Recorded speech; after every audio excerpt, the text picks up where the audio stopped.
Bismillahirrahmanirrahim. Assalamualaikum warahmatullahi wabarakatuh. Alhamdulillahirabbil alamin wassalatu wassalamu ala asyrafil anbiya'i wal mursalin wa ala alihi wa sahbihi ajmain, amma ba'du. Halo teman-teman, balik lagi bersama saya Muhammad Hafiz Pandia dari KPI 4A. Di sini seperti biasa saya akan membuat video learning jurnal pada pertemuan ke-11 pada mata kuliah penulisan berita dan artikel.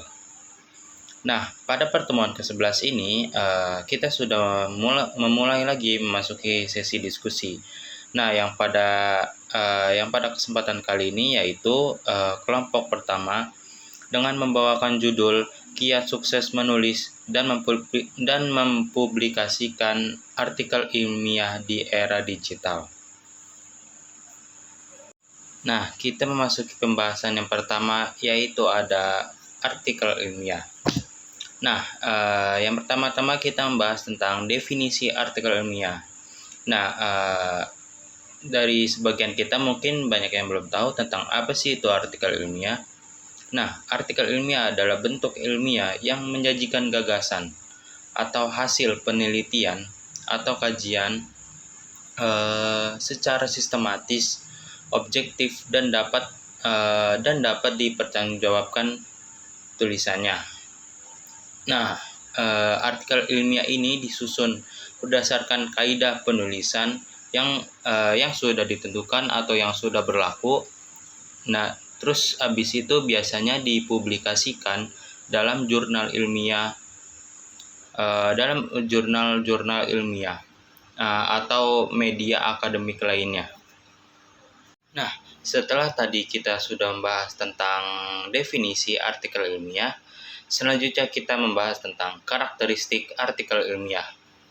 Nah, artikel kan memiliki sejumlah karakteristik yang membedakannya dari tulisan populer atau karya tulisan non-akademik lainnya. Nah, karakteristik yang pertama itu ada artikel ilmiah bersifat objektif. Nah, jadi yang dimaksud bersifat objektif ini adalah penulis menyampaikan data dan argumen tanpa melibatkan opini pribadi atau bahasa emosional. Nah, terus selanjutnya juga ada artikel tidak memiliki dasar empiris. Nah, yang dimaksud dengan artikel tidak memiliki dasar empiris ini adalah yaitu bersumber dari pengamatannya langsung. Nah, jadi yang dimaksud ini adalah yaitu bersumber dari pengamatannya atau penelitiannya langsung di lapangan gitu.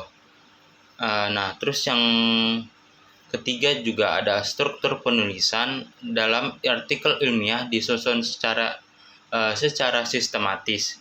Nah, pada umumnya artikel mengikuti pola IMRAT atau Introduction, Method, Result, and Discussion, yang memudahkan untuk pembaca memahami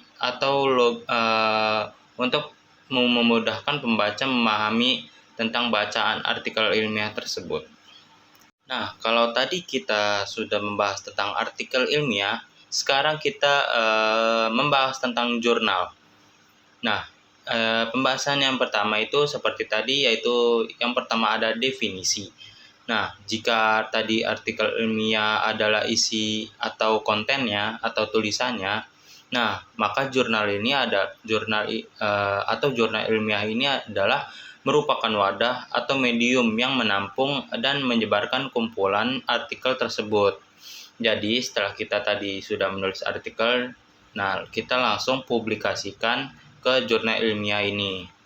Nah, jurnal ilmiah ini itu diterbitkan secara berkala atau berbulan, jadi tidak langsung terbit ya teman-teman.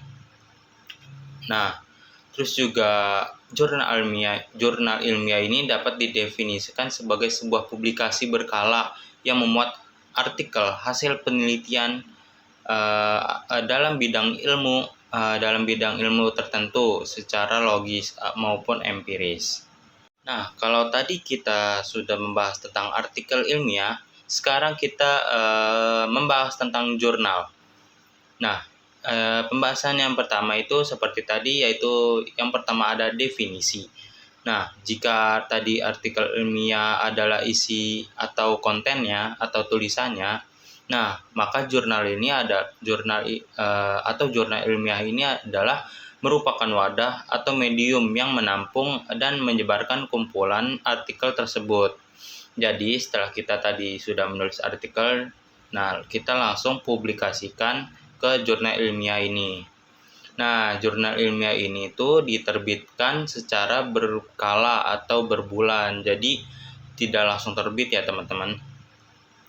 Nah, terus juga jurnal ilmiah ini dapat didefinisikan sebagai sebuah publikasi berkala yang memuat artikel hasil penelitian dalam bidang ilmu tertentu secara logis maupun empiris.